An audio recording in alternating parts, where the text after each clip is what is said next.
Ndabaye ikaze shuti banywanyi mubana natwe makuru n'ibiganiro tubandanya gushikiriza kuri ndomonesha kuri yanyu mukunda cyane himwe rudende ya Isange TV. Uyu ni umwanya w'amakuru ageze uko muri w'ikirundi, amakuru aba hazindutse avugwa mu bisata bitandukanye, haba muri politiki, mu nkino, mw'iperereza, mu gateka kazina muntu, mu makungu ya kure ndetse n'andi makuru yose aba ariko aravugwa ngaha mu kibano.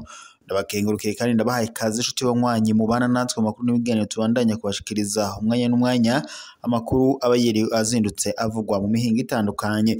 Ndabakengurukiye rero mwe mwese mudukurikira muri mu gihugu cacu Burundi, mu micungararo y'igihugu cacu, abadukurikira bari mu bihugu bibanyi nk'u Rwanda, Repubulika Iharanira Intwaro ya Congo, Uganda, Tanzania ndetse n'ibindi bihugu byose bigize umugabane wacu wa Afrika ntabashije kudondora. Mwese ndabahaye ikaze kandi nitwo kwibagira abadukurikira bari mu makungu ya kure. Mwese ndabakengurukiye mu makuru tugira tubashikirize mw'iki gitondo kuri uyu w'Imana igenekerezo rya mbere ukwezi kwa gatandatu umwaka w'ibihumbi 2025. Muri uku kwezi kwa ruheshi rero ari nako kwezi twimirijemwo amatora. N'amakuru rero abazindutse avugwa mu bisata bitandukanye, akaba ari amakuru rero araza kugaruka ku ngingo nkuru zikurikira. Turaza kunyarukira ngaha mu Burundi turabire hamwe ibiriko biravugwa aho mu mugambwe CNDD FDD ibintu byasubiye kuyangara, icuruka kibi casubiye kwaduka mu ndongozi zikomakomeye. Turaza kurabira hamwe kandi kunyinyurana kuriko kuravugwa hagati y'umukuru w'igihugu ndetse n'urongoye igisirikare c'u Burundi Prime Niyongabo. Tuze kurabira hamwe ndetse n'ibiriko biravuga ko Prime Niyongabo yo ariko arakorana n'imigwi yitwaje ibigwanisho mu gushaka gutembagaza intwaro ya Evariste Ndayishimiye. Ibi byose turaza kubirabira hamwe. Turaza kugaruka kandi kubiriko biravugwa mu mugambwe CNL inyankamugayo wa Honorable Agathon ari we yahoze awurongoye. Tuze kurabira hamwe kubiriko biravugwa ku banywanyi b'umugambwe CNL na cane cane abegukira Honorable Agathon. Turaza kurabira hamwe ese bariko baravugwa ibiki muri aya matora agira atangure muri uku kwezi kwa ruheshi kwigenekerezo rya gatanu. Ese bavyiteguye bate? Turaza kubigeruka ko ku buryo bw'idonido.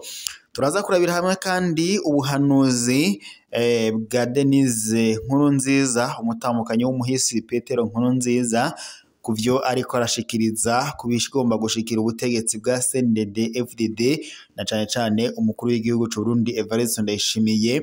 Ibyo byose turaza kubirabira hamwe mu makuru ku buryo bw'idonido.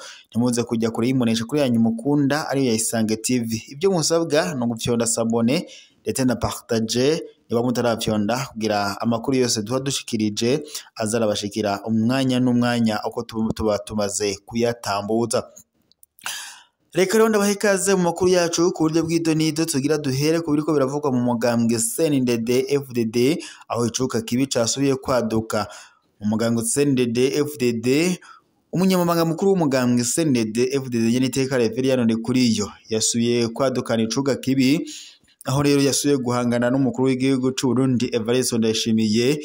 Yasubiye kumwibutsa ko ngo ivyo yamukoreye mu mezi aheze ubwo yagira mugandagure, aho byavuga ko yari yamuhaye isumu. Yamwibukije ko ngo ayoba ataravyibagiye nubwo babandanya kurongora igihugu, ariko ngo umwanya n'umwanya Reverien Ndikuriyo ashobora kwihora nkuko yabishikirije. Ibi kandi biruko mu gihe Evariste Ndayishimiye nawe ubona ko ibintu bitamworoheye na cane cane bitameze neza, aho rero indongozi zitandukanye ziri ku butegetsi ngaha mu Burundi zose zishaka kumutembagaza. Akarorero n'urongoye igisirikare c'u Burundi Prime Niyongabo, aho kuri ubu ngubu biri kuvuga ko yoba afise umugambi ariko arakorana n'izindi ndongozi zitandukanye ndetse n'imigwi yitwaje ibigwanisho ngo mu gushaka gutembagaza ubutegetsi bwa Evariste Ndayishimiye. Ikaba rero ari ibintu biriko biratera ubwoba umukuru w'igihugu. Binaboneka ko isaha n'isaha ashobora gutembagazwa canke se akagandagurwa, aho ndetse binavuga ko Prime Niyongabo yo barimo arakorana n'abasize bagize uruhara muri kudeta yari yakorewe wari perezida umuhisi Petero Nkurunziza mu mwaka wa 2015, abo bose rero ngo bakaba bariko barakorana vya hafi n'umukuru n'urongoye igisirikare c'u Burundi. Ivyo kandi biruko n'ubundi mu gihe ibintu bitameze neza ku ruhande rwa Perezida Evariste Ndayishimiye, amaze iminsi humvikana icuka kibi hagati yiwe n'umushikiranganje wa mbere w'u Burundi Gervais Ndirakobuca, aho nawe yo bari muri bamwe bashaka gutembagaza intwaro ya Evariste Ndayishimiye. Amakuru rero azindutse avugwana na cane cane mu Burundi nuko umuhisi wahoze ari umutambukanyi w'umuhisi Petero Nkurunziza wahoze arongora u Burundi kuri ubu ngubu ashikirije amajambo ateye ubwoba nce cyane ibintu bishobora gushikira Evariste Ndayishimiye, akaba rero astanze ubuhanuzi ko Evariste Ndayishimiye umwanya n'umwanya ashobora kugandagurwa, kandi abazomugandagura bakaba ari abamugenderanira na cyane ngo bari hafi yiwe. Akarero yatanze ni Pirime Niyongabo ashobora kuzomucisha umutwe kuko ngo ashaka kumusimbura ku butegetsi.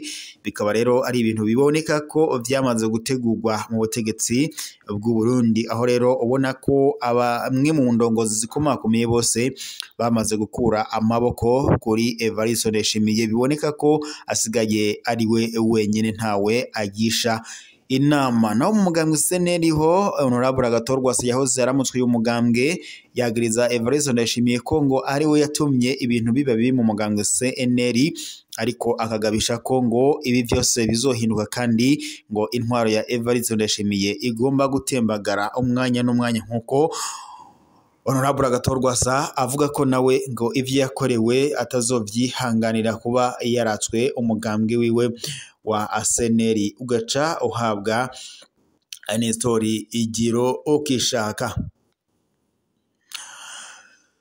Mu gihe rero amatora yoyo yimirije muri uku kwezi kwa Ruheshi, n'amatora y'abashinga amateka ndetse n'abajenama b'amakomine.